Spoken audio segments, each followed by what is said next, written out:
Welcome to this online seminar, How to Make Money Selling on Facebook Marketplace. My name's Kyle, I'm an account executive at Veanpool Media.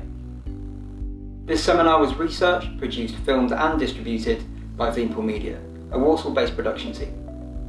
Veanpool is a creative production agency using mediums such as web design, video production, photography and graphic design to create brilliant content for businesses and public authorities.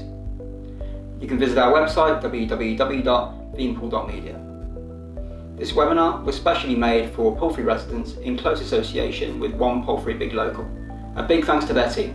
You can learn more about them at the One Walsall website. Every participating email in this seminar will receive both One Palfrey Big Local and Veanpool Media's website address in the learning supplements later, right after the seminar. Also, there's a live Q&A where I'll be available to walk you through specific questions for 20 minutes, so please leave your questions and we'll try to answer them all. Today, we're going to teach you the skills necessary to utilise Facebook Marketplace as an effective sales tool. This is a starter course, so if you're looking to clear out a few items in your house that are gathering some dust, or whether you're looking to build a lucrative online business, this course is designed as a starter to get you on your way. Our aim is that by the end of our session, you will possess the skills that will allow you to start generating revenue straight away. All you need is an hour, a smartphone with the latest version of the Facebook app, a pen and some paper to write down answers and any notes. The full version of this video will be available for you to use straight after the seminar. So why should you listen to us?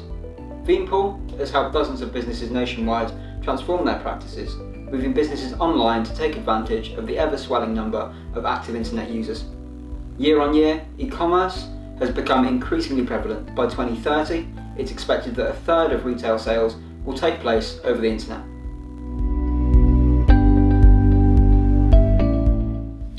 There are tons of options for online selling. You've probably heard of comparatives such as eBay, Amazon, Etsy, Gumtree, Depop and others. We chose Facebook Marketplace because it's a low-risk way of learning the basics. The other marketplaces are great options to consider, but it's worth bearing in mind that the major marketplaces take anywhere from 8 to 15% commission or advertising fees. Meaning if you sell an item for approximately £100, you'll only take home around £85 in some cases. Facebook Marketplace, by comparison, takes no commission and no fees up front, meaning you can hold on to more of your money from sales. There are some big advantages to using these alternative marketplaces, which we'll touch upon a little bit later in the seminar and in further instalments. By focusing on Facebook, you receive the following benefits. You don't need to use a credit card and you can make sales using cash.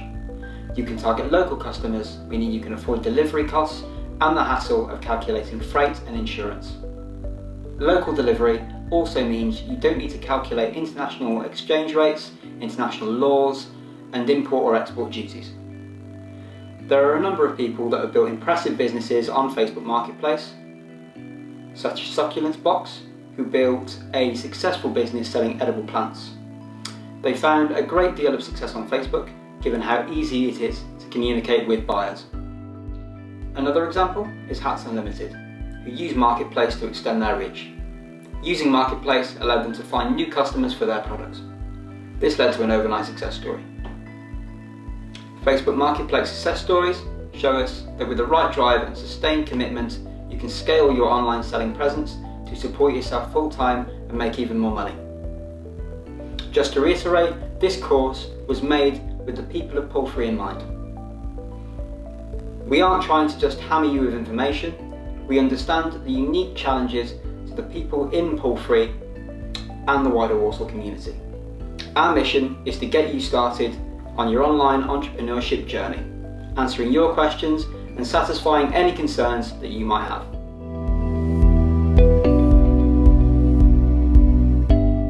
To get started on Facebook, you'll need your smartphone and the most up-to-date version of Facebook. Here's how you set up an account. You need to enter your details, and you can use an email address or even a mobile number.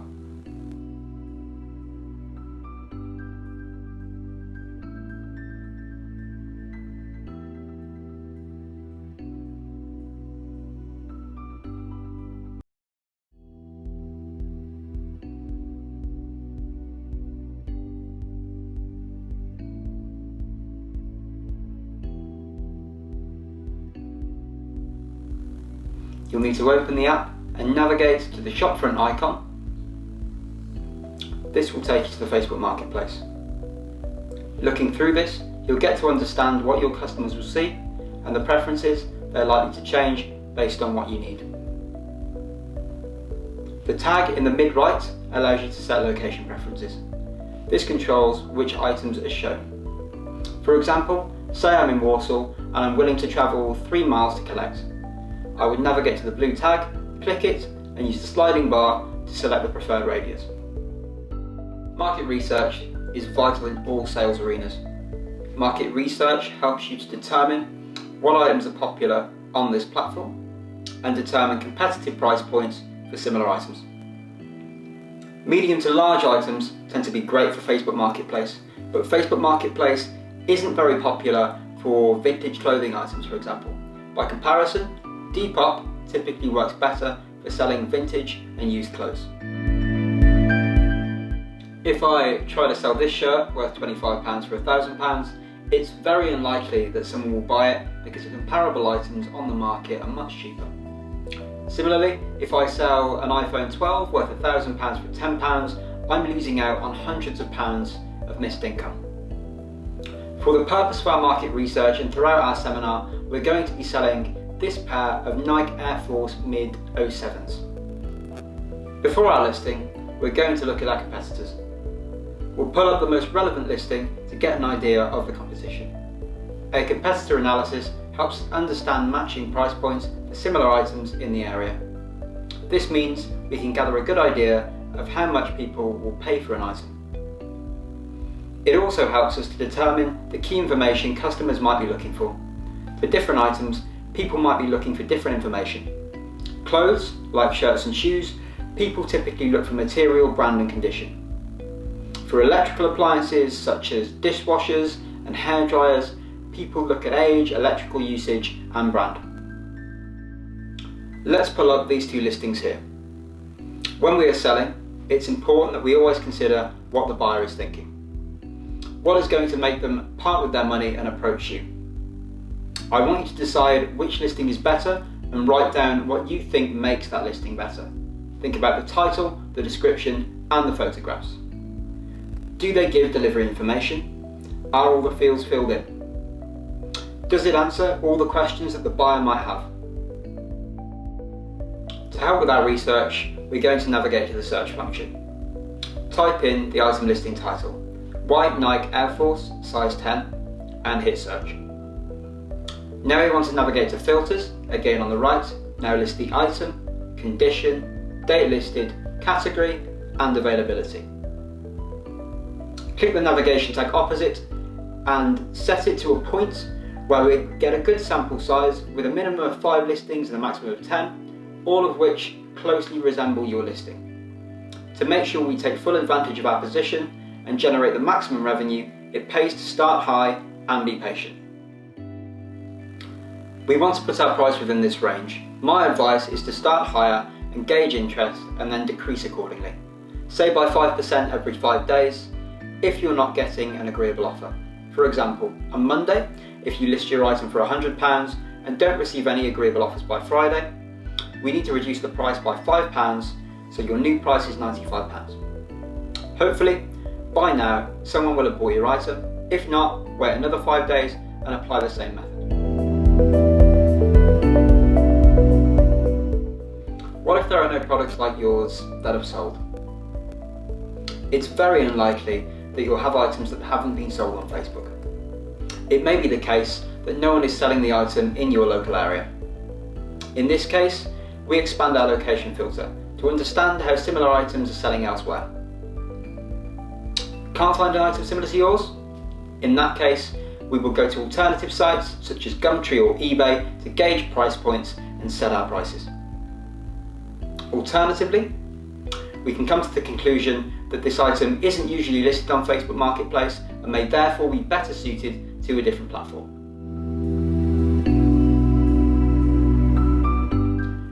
So we now know how to navigate and analyse Facebook Marketplace. Our next goal is to get selling. In part 3, we're going to learn how to list an item effectively, understanding the steps to building a quality listing that drives sales. Here is how you make a listing. First, you navigate to Facebook Marketplace and click Sell. Select your category and this page will appear in front of you. You then add your title, photos, description and tags and you're ready. The stages of building a listing are easy, but we're going to get into how to create a quality listing that gets the attention of your customer. On screen is our ideal listing. Let's take this listing a few steps back and reconstruct it together. Navigate to the Facebook Marketplace tab and click Sell. Select your category of listing and this page will appear in front of you. Now it's time to build a listing. You have the knowledge, now let's put it into practice.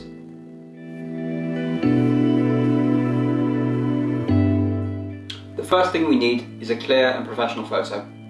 When selling, you want it to catch a potential buyer's eyes, and a picture is worth 1,000 words. You can see the clear difference between these two photos of the same item. Listing 1 is excellent. It shows the items as they are against a neutral background. Listing 2 isn't good, as it doesn't show the item in the best light. We recommend consistent, natural lighting and a plain background. You may want to purchase a light box or a backdrop to provide clear contrast and a quality photo. This is very common among established sellers. When evaluating your photography, go through the following checklist. Is my item clear? Does it stand out from the background? Does it portray my item in the best possible light? If we were buying this item, what would I want to see? Don't be afraid to take lots of photos and select the best ones. Remember not to place any other items in the shop. We want the buyer's focus to be on the product, not how messy your bedroom is. We want to capture your product in the best light. We'll take clear photos from a number of different angles. If your product is blemished, we need to highlight these in later photos.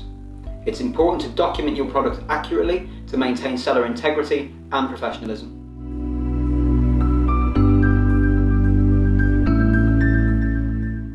A clear title with proper spelling and grammar is vital.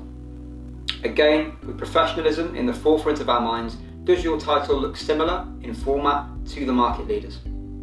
We need to be specific. We need to highlight a make and a model. White Nike Air Force Mid 07, not Nike Jordan for sale. A key hack is to mimic market leaders in how they list their products.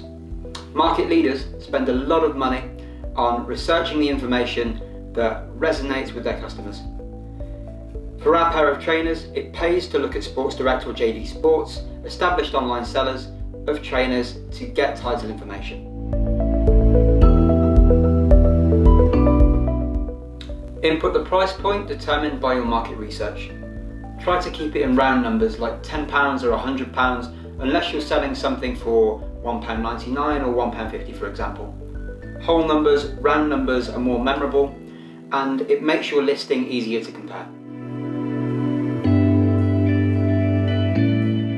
Select the category which best suits your item. This will alter the following detail section. For example, if you select men's clothing and shoes, you will have to input your item variants, so coat, trousers, shoes, etc., as well as size and branding.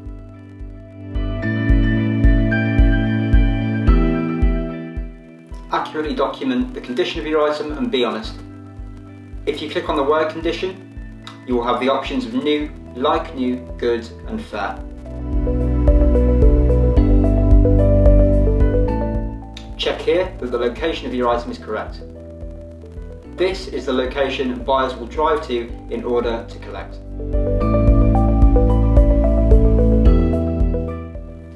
We want to keep the description short and focused with good spelling and grammar. Highlight any blemishes, which will be supported by the above photos. You can also inform buyers as to whether you're open to offers.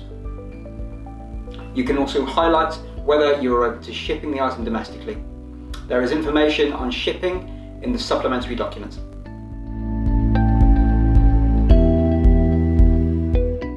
Now it's time for some basic Facebook Marketplace SEO. SEO stands for Search Engine Optimization. Priming your listing for search will mean more customers will find your product when they search for items similar to yours.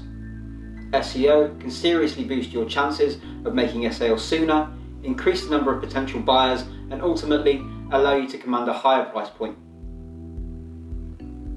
You can add up to 20 tags, so when a buyer types your keyword into the search engine, the item will appear. The more words that match, the higher up the rankings the listing will appear. So for our sample listing, we might choose tags such as Nike trainers, or Air Force, or Nike sneakers, or even Nike Airs. You want to think about the searches that your customers are searching for before they end up on your item. A great affordable tool to help you with this is called Keywords Everywhere. You'll be given examples of tags for different categories of item to help you out in your listing as part of the supplementary material.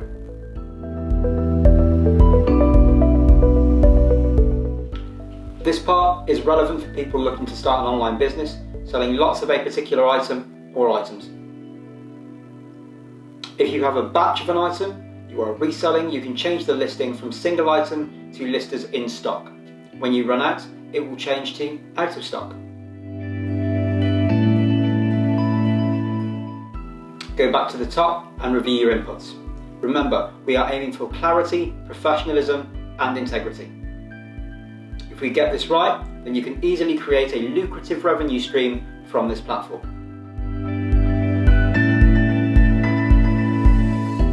Congratulations, you've now created an optimal marketplace listing, and as will come of no surprise, you gain the buyer's interest. So what happens now? Typically, buyers will message you with, "Is this still available?" And if you respond with yes, they will proceed to arrange a time to pick up the item and buy at asking price, or they will attempt to haggle with you. When engaging with buyers, be sure to respond to every lead, even if it's just a sorry, no, or yes, but your offer is not competitive. It's important not to burn bridges for future custom or restrict your options in case your initial buyer falls through. A top tip is that good leads will say more than the generic autofill message, "Hey, is this still available?" and will usually start a conversation around the item itself or arrange where and when to collect. Make the buyers work for you. Until they can set a date and time or even send you the money electronically, the item is up for grabs for the highest bidder or for whoever can pick it up the soonest. Be honest and state that the item is still available, but be sure to include that there are other parties interested in the item. This may push the buyer to act faster or offer you a slightly higher price to outbid their competitors.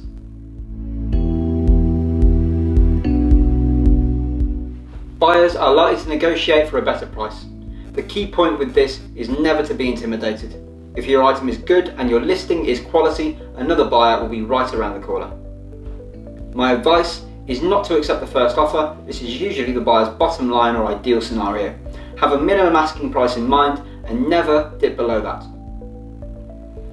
Counteroffer any price with a 5 to 10% discount on your listing, remembering never to fall below that crucial bottom line. We've put an example negotiation on the screen for you to take a look at that follows these principles. If you do not want people to haggle with you on price, simply display "not open to offers" in the description.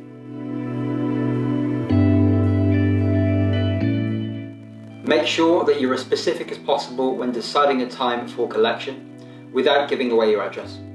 If they're collecting from your home, a postcode and street name should suffice. If you live in a block of buildings, meet them outside of the block or on a long road at a particular landmark. Only meet and exchange with buyers in the open and ensure that they are presenting you with the correct amount of money before handing the item over. If they wish to pay electronically, you can provide them with an account number and sort code. Do not, under any circumstances, provide your PIN, CCV number, expiration date, or 16-digit card number. Alternatively, you can set up a PayPal and link it to Marketplace. A guide to this will be provided in the learning supplement.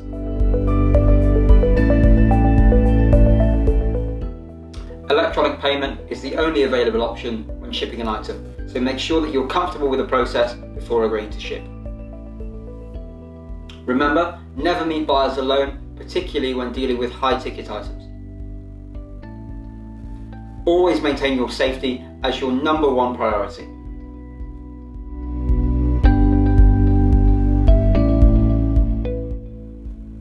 There is unlimited opportunity with online selling. Facebook Marketplace is the most elementary and a great place to start. However, it's just the tip of the iceberg. After you've started your online journey, it's worth exploring bigger marketplaces such as eBay and Amazon, which are incredible options for supplementing your income, selling to people nationally and even internationally. This is all for today. Thank you for your time and attention. I hope this session has been informative and gets you excited to start your online entrepreneurial journey. As promised, we'll send you an email with all the learning supplements. I'll be joining you for the live Q&A with other members of the Veeampool Media team to take any of your questions. A big thanks to 1Pool3 Big Local for supporting this venture. Myself and the rest of Veeampool Media would like to thank you, the audience, for joining us. See you soon.